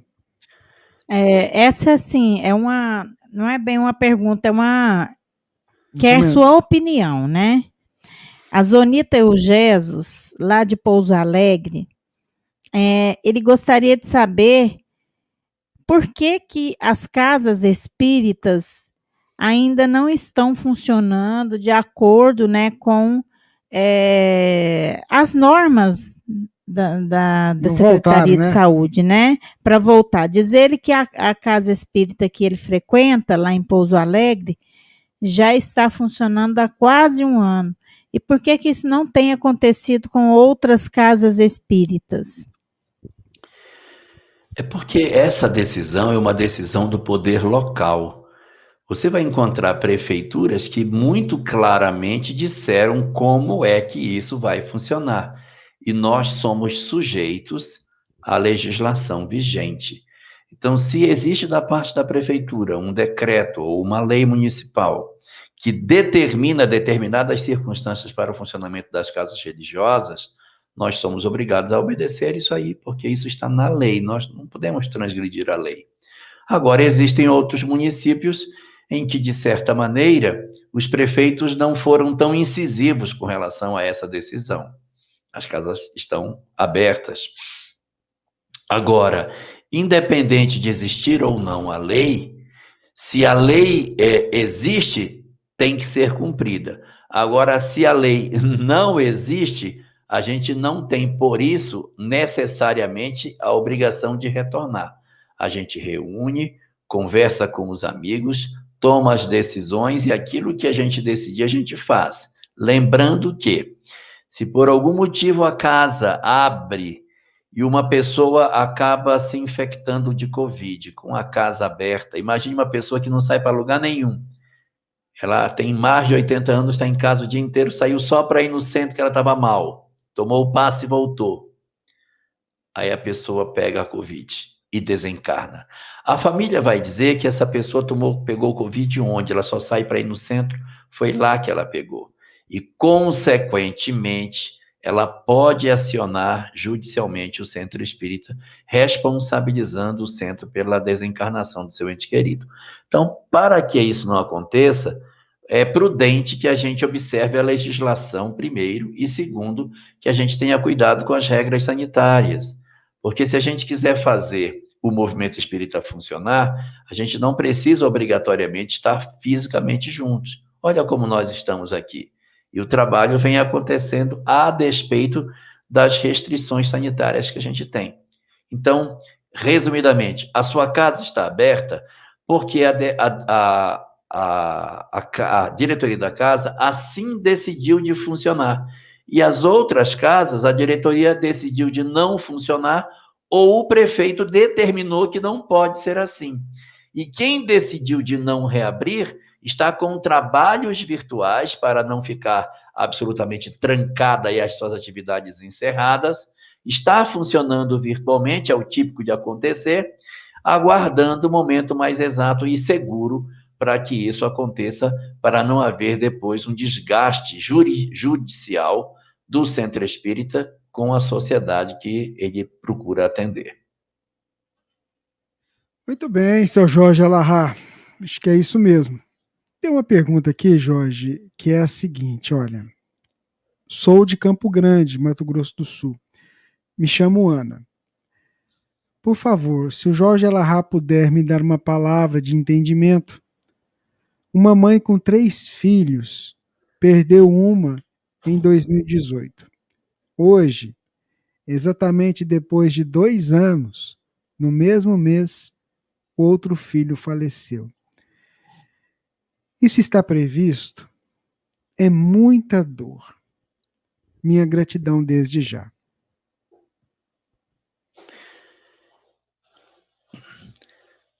Nada garante que a desencarnação de alguém esteja programada para acontecer nesse período que ela ocorre. Porque nós temos os casos que se dão em virtude da própria conduta de determinadas pessoas. Eu não sei que idade tem esses filhos, eu não sei as circunstâncias que isso está acontecendo, mas nós temos pessoas que desencarnam em função do seu próprio livre-arbítrio.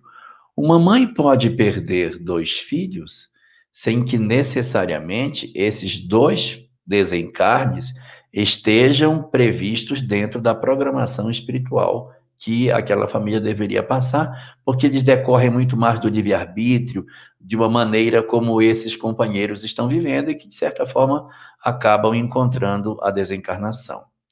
Mas vamos admitir que, nesse caso que você está falando, não seja exatamente esse. Seja uma mãe com filhos pequenos e ela perde 2 crianças, uma depois da outra. As nossas histórias na Terra não são histórias que necessariamente têm que ter aqui no planeta um final feliz. O Cristo mesmo dizia: o meu reino não é deste mundo. Nós não podemos esperar que a Terra nos conceda uma felicidade que ela não é capaz de oferecer. No mundo onde existe tantas dores, tantas lágrimas, aonde existe tanta crueldade e o coração dos homens ainda tão distante do bem, não é difícil imaginarmos sofrimentos que nos aconteçam que sejam decorrentes da condição social na qual nós vivemos. Nós, muitas vezes, esperamos viver na Terra uma condição de ventura plena. Casamos com alguém na expectativa de que sejamos perfeitamente felizes. Os filhos nos veem, enchem o lar de alegria, mas, de repente, nós recebemos a visita do anjo da morte, que leva os filhos do nosso lar. É uma experiência profundamente amarga. Você olha e fica se perguntando qual o sentido que as coisas têm se quem você tanto amou, você não pode mais ter nos braços, você não pode mais ter perto de você. Mas a doutrina espírita, ela nos oferece uma leitura que nos ajuda nesse processo de consolação. E o primeiro ponto que o Espiritismo vem nos trazer para, de alguma forma, acalentar o nosso processo de sofrimento é a compreensão de que a vida verdadeira não é essa. Nós precisamos, para poder sair do processo de dor e de crise que naturalmente nós atravessamos na perda dos entes queridos, analisando de que a vida verdadeira não é a que nós vivemos. Nós não somos, na verdade, um corpo que possui um espírito. Nós somos o espírito temporariamente vestindo um corpo de carne. Nossos entes queridos que desencarnam, a bem da verdade, libertam-se da cadeia, libertam-se da prisão, continuam existindo e nos aguardam para que nós nos reunamos a eles, num novo momento em que a gente possa exercitar os sentimentos, num local onde a imortalidade nos concede o dom de não experimentarmos do lado de lá a morte. E por que, meu Deus? Meu lar foi visitado pela morte 2 vezes, quando eu ainda não consegui sequer cicatrizar da primeira experiência em que eu tive que devolver a Deus o anjo que ele me deu. Nessas dores que a vida nos traz, há um exercício que nós podemos fazer e que ajuda a diminuir a tristeza da partida dos entes queridos. É nós nos concentrarmos no tempo que ele nos deu na companhia dos nossos amores. Ao invés de olharmos para os dias sombrios na ausência dos nossos afetos, lembrarmos da felicidade que ele nos concedeu nos anos que nos oportunizou, em que nós tivemos a oportunidade de poder ter próximo de nós o amor das nossas vidas. Sabermos que ele esteve conosco, que o amor existe, que nós somos capazes de amar sim, que o amor das nossas vidas não é irreal, eu tive nos meus braços. E saber da imortalidade é marcar um encontro no amanhã para reencontrar com os afetos das nossas vidas. A leitura consoladora que o Espiritismo nos oferece, acenando para nós com relação à continuidade da vida, é o forro que nós precisamos para podermos atravessar de pé as experiências, porque não sabemos a história que tivemos. Não sabemos os dramas que arrastamos de outras existências, mas sabemos de todos aqueles que esperam de nós a nossa resposta para que a gente continue de pé. Se é verdade que nós, de repente, perdemos alguns dos nossos entes queridos, os outros que ficaram esperam pela nossa saúde emocional. Esperam para que nós não os abandonemos a um processo de desamor pela perda daqueles que partiram. Aqueles que aqui estão ainda precisam do nosso afeto. ainda precisam do nosso aconchego e da diretriz que a gente possa lhes oferecer. E, ao mesmo tempo, nós próprios, nós mesmos, precisamos nos reconstruir, nos reedificar por dentro, apesar das dificuldades que a vida nos oferece, para que a gente dê a resposta ao mundo que a gente precisa dar. Nenhum de nós encarnou na Terra a passeio. Alguns de nós trazemos dramas muito profundos, doenças dolorosas que atravessam anos nos hospitais sem perspectivas de cura. Outros que na orfandade ainda cedo são vítimas de vários processos de violência, de abusos, de agressão, perdidos no mundo sem encontrar o amor e o afeto. Outros de nós conseguimos construir o lar, conseguimos fazer o reencontro com os nossos amores, mas em virtude de determinadas circunstâncias que nós trazemos e que desconhecemos por conta do esquecimento do passado, os nossos amores nos são tirados muito cedo para exercitar em nós a capacidade de nós nos reconstruirmos e provarmos que somos capazes de, apesar de todos os golpes da vida, superarmos os nossos dramas, mantermos o equilíbrio na nossa fé, para que a gente se reencontre mais tarde com aqueles que nós amamos. Por isso, o Espiritismo preenche as nossas almas de paz ao nos dizer que os nossos filhos vivem, que os nossos amores nos aguardam, que a vida segue para sempre e que aqueles a quem amamos não esquecem de nós. Nossos filhos já preparam desde agora as guirlandas de luz com as quais eles nos ornarão a cabeça, quando chegar a hora de nós naturalmente retornarmos ao mundo dos espíritos para uma convivência com eles, sem o sofrimento que a terra oportuniza e com a grandeza que teremos alcançado pelo nosso dom de superarmos todas as dificuldades do mundo, mantendo a possível serenidade que a gente consiga ter para o reencontro feliz com aqueles que Deus nos ofereceu e que não deixarão de ser afetos do nosso coração. Vamos fazer a nossa prece? Vamos lá? Queria pedir a você que está aí do outro lado com a gente, para que mentalize, tenha certeza do amparo da espiritualidade junto a cada um. Eu sempre digo, viu, Jorge, os espíritos não podem vir aqui tirar os nossos problemas, que seria uma maravilha, né? Mas eles podem dar uma forcinha para a gente encontrar o auxílio para resolver as encrencas, como diria o Alberto, né? Resolver as encrencas que a gente cria para a gente mesmo.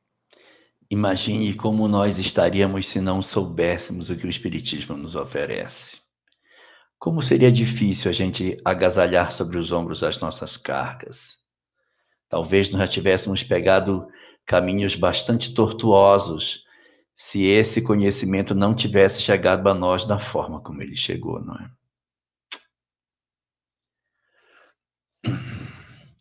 Eu queria aproveitar, Rubens, e mandar um abraço antes da prece para a Milena Lobo, lá de Santo Antônio de Jesus, na Bahia.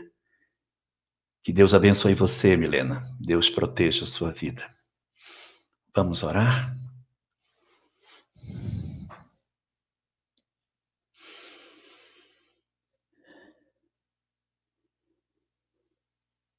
Querido Senhor dos nossos corações,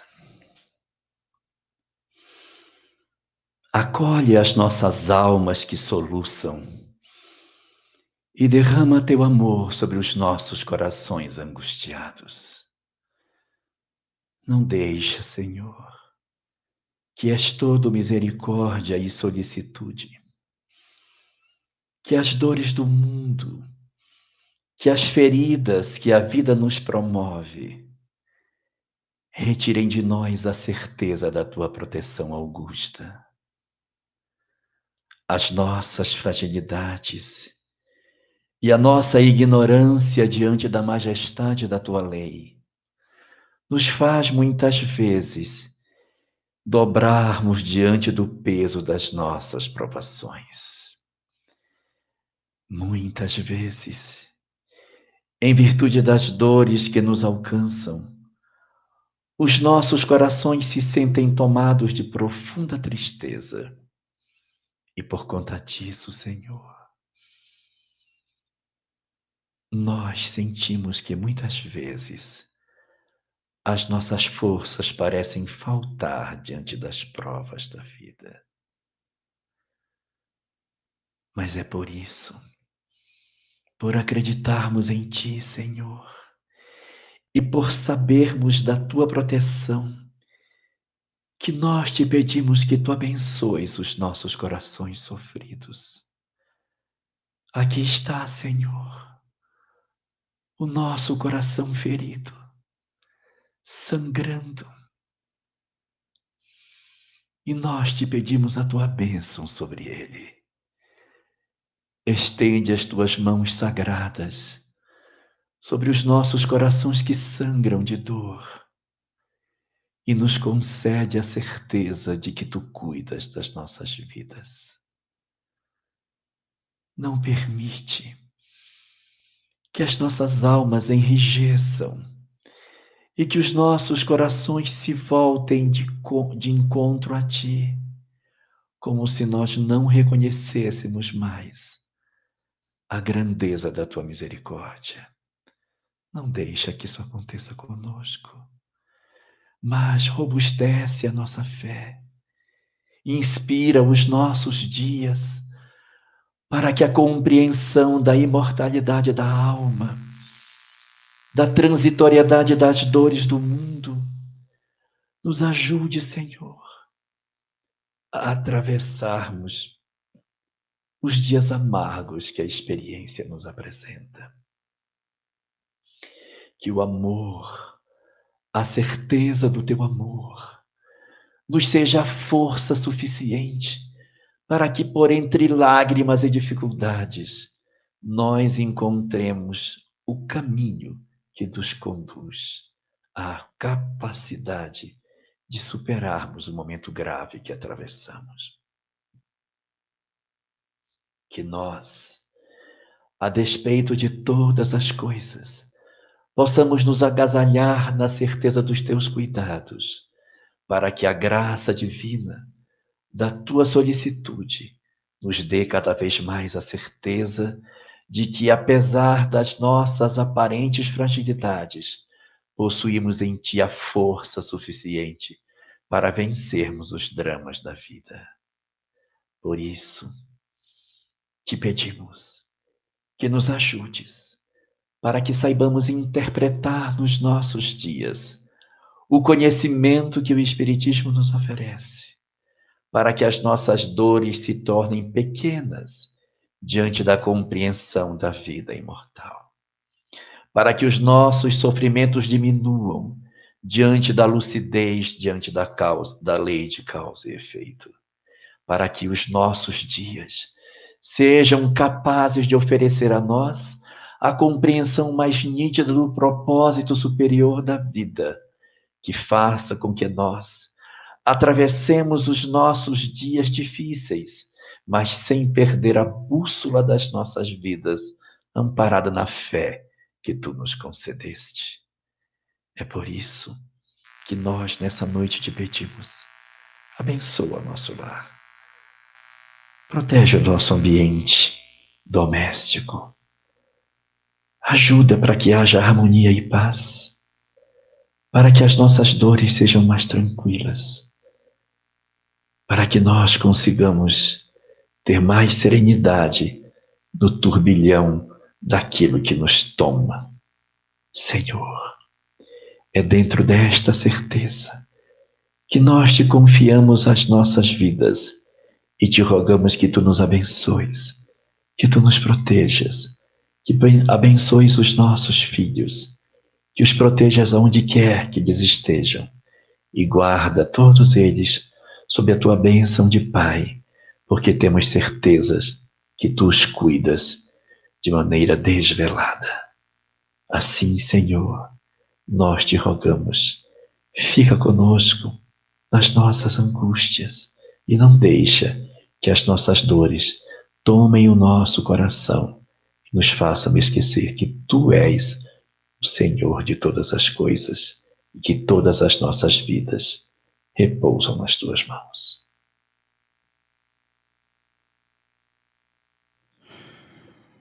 Muito bem. A nossa gratidão, mais uma vez, a Deus por permitir que nós pudéssemos ter essas 2 horas de aprendizado, de esclarecimento, de consolo. Divina, seu boa noite. Boa noite, Jorge. Boa noite, Rubens. Boa noite, queridos irmãos, né? Pela presença de vocês aqui conosco. E, como o Rubens disse, se a sua pergunta não foi dita, né, traga novamente, né? Dê uma olhadinha também para ver se tem algo, né, a respeito da sua pergunta lá no site, né, da Web Rádio Fraternidade. Não é difícil, tá? Um beijo para todos vocês. E a gente vai se vendo aí, Jorge, essa semana, né? Seu boa noite. Uma boa noite para todos nós. Deus abençoe a todos nós. Que Deus nos proteja e fortaleça em nós a certeza da imortalidade e de que a vida continua. Isso é fundamental para a nossa visão de mundo. É isso mesmo. E eu digo para você, você não está sozinho. Deus está contigo, te dando forças para seguir adiante. Assim como Ele dá para todos nós. Se Deus quiser, semana que vem a gente está aqui, com a permissão dEle, para fazer o programa número 62. E a gente vai junto, aprendendo junto. Porque aqui é assim, a gente está aprendendo junto, né, Jorge? Até semana que vem. Fique com Deus. Uma boa noite para todos. Até semana que vem, se Deus permitir.